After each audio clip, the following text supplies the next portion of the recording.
Record গড়ার পথে প্রবাসী আয়। চলতি ডিসেম্বরের মধ্যে মাত্র ২০ দিনে দেশে এসেছে $২১৭ কোটি বেশি বৈদেশিক মুদ্রা। রেমিটেন্সের এই উল্লসফনে ব্যাংকগুলোতে তৈরি হয়েছে ডলারের উদ্বৃত্ত। পরিস্থিতি সামাল দিতে বাজার থেকে ডলার কেনা শুরু করেছে কেন্দ্রীয় ব্যাংক। এভাবে প্রবাহ চললে মাস শেষে রেমিটেন্স $৩ বিলিয়ন ছাড়িয়ে যাবে বলে আশা করা যাচ্ছে। বছরের শেষে বৈদেশিক মুদ্রার বাজারে বইছে সুবাতাস। ডিসেম্বরের শুরু থেকেই দেশে আসছে বিপুল পরিমাণ প্রবাসী আয়। বাংলাদেশ ব্যাংকের সর্বশেষ তথ্য বলছে, মাসের প্রথম ২০ দিনেই দেশে এসেছে $২১৭ কোটি ২১ লাখ মার্কিন ডলার দেশীয় মুদ্রায়, যার পরিমাণ প্রায় ২৬,৫০০ কোটি টাকা।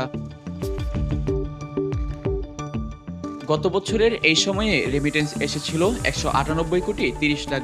সেই তুলনায় চলতি মাসে প্রবৃদ্ধি হয়েছে ৯.৫%। শুধু ডিসেম্বরই নয়, চলতি অর্থবছরের শুরু থেকেই রেমিটেন্সের গ্রাফ ঊর্ধ্বমুখী। জুলাই থেকে ২০ ডিসেম্বর পর্যন্ত দেশে মোট $১,৫২১ কোটি পাঠিয়েছে প্রবাসীরা, যা গত বছরের একই সময়ের তুলনায় প্রায় ১৬% বেশি।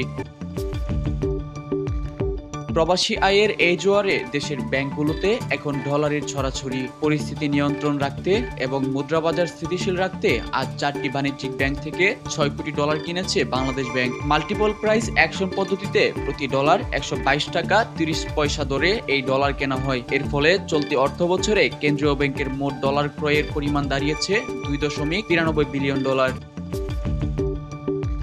বিশেষজ্ঞরা বলছে, রেমিটেন্সের এই প্রবাহ অব্যাহত থাকলে চলতি ডিসেম্বর মাস শেষে প্রবাসী আয় $৩ বিলিয়ন বা $৩০০ কোটি ছাড়িয়ে যেতে পারে, যা দেশের অর্থনীতির বৈদেশিক মুদ্রার মজুদকে আরও শক্তিশালী ভিত প্রদান করবে।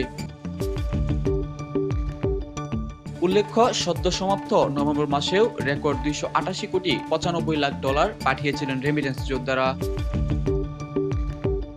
ডেস্ক রিপোর্ট, অর্থ বাণিজ্য সংবাদ।